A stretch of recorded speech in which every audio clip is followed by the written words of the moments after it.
Well, hi, all my friends. I hope that you're having a great Tuesday. It is delicious here. It got down to 35 here in California. It feels like 30, and I'm loving the cold. I gotta tell you. You know, you've seen me in the summertime, like, but it's really cold, and so we're excited to have it at least, and I know in the local mountains, Big Bear and Fraser, it snowed, and in some places hail, and so winter's here. So hallelujah, and so grateful for that. I'd probably be complaining about it later on, maybe, I don't know, but I hope not, because it's just it's been really nice to be a little bit chilly and not so hot, and yeah, and outside it's just so beautiful, we don't have the snow to contend with, but yet we still get the cold, which is nice, and I worry for my friends who are like in Minnesota or elsewhere that have to contend with snowstorms and stuff. I worry for you, Anyway, speaking of worry and anxiety and stress and all that stuff, before I get into reading here, I was just listening to Lorna Byrne earlier this morning. She had a sort of a live broadcast. If you don't know Lorna Byrne, you can check her out. She has the ability that the Lord has given her to see guardian angels. She's talked to the Archangel Michael. She's been taught by angels. Her first book is Angels in My Hair. She's written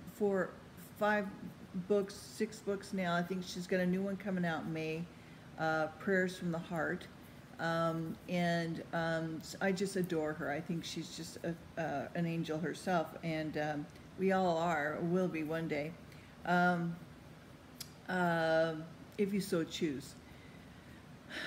Anyway, I'm going off topic. But so she was talking about the children in anxiety, and I suffered with that. I got hit with panic attacks in my 30s, and it's all this stuff that I had built up, I believe, and that I thought I did, but I really didn't cope with it, I don't believe, or I stuffed it away and it just came bubbling up, if you will. I think I always had anxiety because my father instilled that into us because of his behaviors, and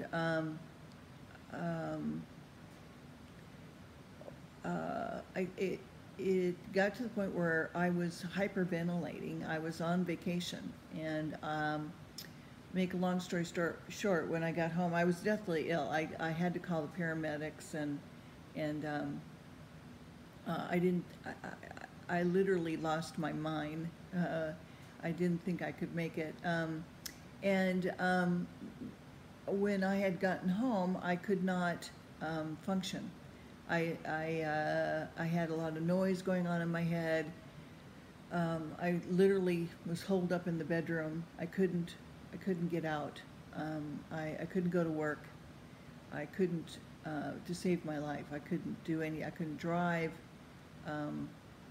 And I was really in bad shape. And so I prayed. I got on my knees and I just said, Lord, I don't know what this is all about. I don't know what to do. I need help. And I was just sobbing, And I opened up the yellow pages, and literally, that's exactly what I did. I opened up the yellow pages and I pointed, and EMDR therapy, which was not far from me, just up the street. And I had just the night before seen a television show. Somebody, shot me an email saying, hey, check this out.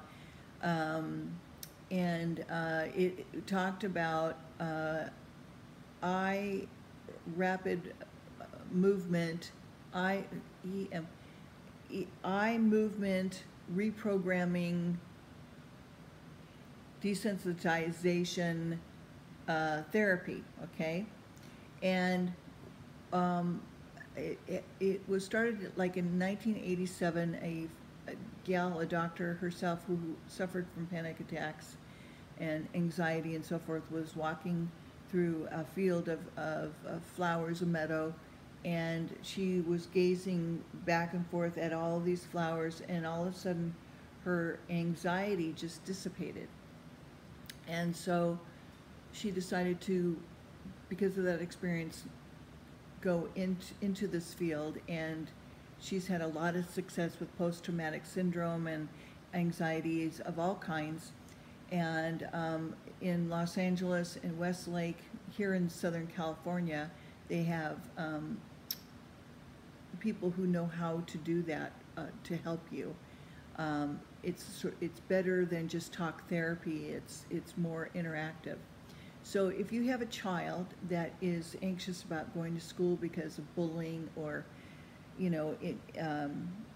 and who just is afraid to walk down the street, or who you'll see somebody maybe humming to themselves, is because they might be a little anxious. Even if they know the person, people are just so full of anxiety these days.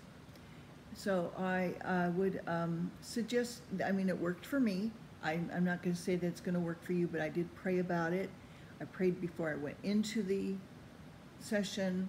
I prayed every day. And after the first treatment, I was about 90% cured. I had treatments after that. I had an incident happen not long after, maybe about a month after, a choking incident, and I was able to talk through that afterwards, after the choking stopped. So anyway, so that, okay. I just wanted to share that with you, and then, if you have any questions, you shoot me a, comment in the comment section, okay? All right, so we're in heaven and hell with Swedenborg, okay? So he's telling them, about, we're on page 29. So the Lord takes greatest care to prevent desecration, okay? And what that means is that desecration in the mingling of good and evil for the true and false within us. The only people who can desecrate what is true and good, or the holy things of the Word and the church, are people who have the first knowledge of them. And so that's why it wasn't given to the Jews, because they would have desecrated it. And so we have to be very careful not to do that. Once you know what's good and true, don't desecrate that, okay? So he says, the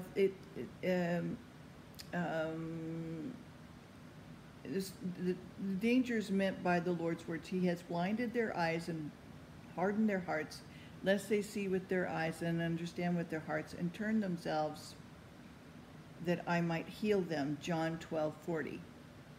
The fact that people immersed in false opinions still would not believe it's meant when it said, Abraham said to the rich man in hell, they have Moses, they have the prophets, let them heed them. But he said, no, Father Abraham, but if someone from the dead were to come to them, they would change. But Abraham said to them, if they do not heed Moses and the prophets, then even if someone was raised from the dead, they would not believe.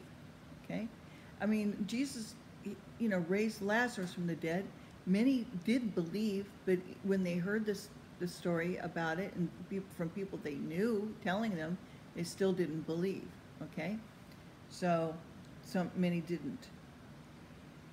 So when we first enter the world of spirits, which happens shortly after the reawakening just described, that we just talked about, our spirit has a similar face, tone of voice as it did in the world.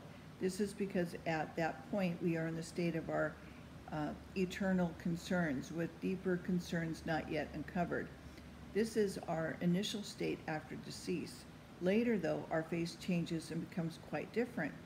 It comes to look like the ruling affection, in which the deeper reaches of our minds are engaged, in the world, the kind of affection and characteristic of the spirit within our body, because the face of our spirit is very different from the face of our body. We get our physical face from our parents and our spiritual face from our affection, which is which it images. Okay, so our spirit takes on the face after our physical life is over, when the outer coverings have been removed. This is our third state. I have seen some newcomers from the world and have recognized them by their faces and voices, but when I saw them later, I did not recognize them. People who were engaged in good affections had lovely faces, while people who were engaged in evil affections had ugly ones. Seen in its own right, our spirit is nothing but our affections, whose outward form is our face. The reason our face changes is that in the other life, no one is allowed to pretend to affections they do not really have. So we cannot put on a face that is contrary to the love we are engaged in. We are all refined down to a state in which we say what we think and manifest in expression and act what we intend. This is why our faces all become forms and images of our affections. And this is why all the people who have known each other in the world still recognize each other in the world of spirits, but not in heaven or hell, as already noted. So the faces of hypocrites change more slowly than those of other people, because by constant practice they have formed the habit of arranging their inner minds into a counterfeit of good affections. So for a long time they look fairly attractive. However, since this false front is gradually stripped off and the deeper elements of their minds are arranged in the form of their affections, eventually they are uglier than other people. Hypocrites are people who talk like angels, but who inwardly respect only nature, not the divine being, and who therefore deny the realities of church and of heaven. And when Swedenborg talks about church, he doesn't talk about being in a building necessarily, or a particular religion. He means that each and every one of us is a church, okay? So it does need to be known that our human form is lovelier after death, in the extent that we have more deeply loved divine truths and have lived by them, since our deeper levels are open and formed according to both our love of these truths and our life. So the deeper the affection and the more it accords with heaven, the lovelier the face. This is why the angels who are in the innermost heaven are the loveliest, because they are forms of heavenly love. On the other hand, people who have loved divine truths more outwardly and have therefore lived by them more outwardly are less lovely, since only the more outward aspects radiate from their faces, and the deeper heavenly love, which means the form of heaven as it is in its own right, does not shine through these more outward forms. You can see something relatively dim in their faces, not enlivened by a light of their inner life shining through. In short, all perfection increases as you move inward and lessens as you move outward. As the perfection increases or lessens, so does the beauty. Okay, so I'm going to stop there at 31, and I hope that you have a blessed day. I hope this message is good and useful to you. Please leave me a comment, thumbs up, and like only if you like it. I'm going to be doing a women's group tonight, so singing, harmony, and that kind of thing. I'll let you know about it tomorrow. Okay, talk to you later. Bye.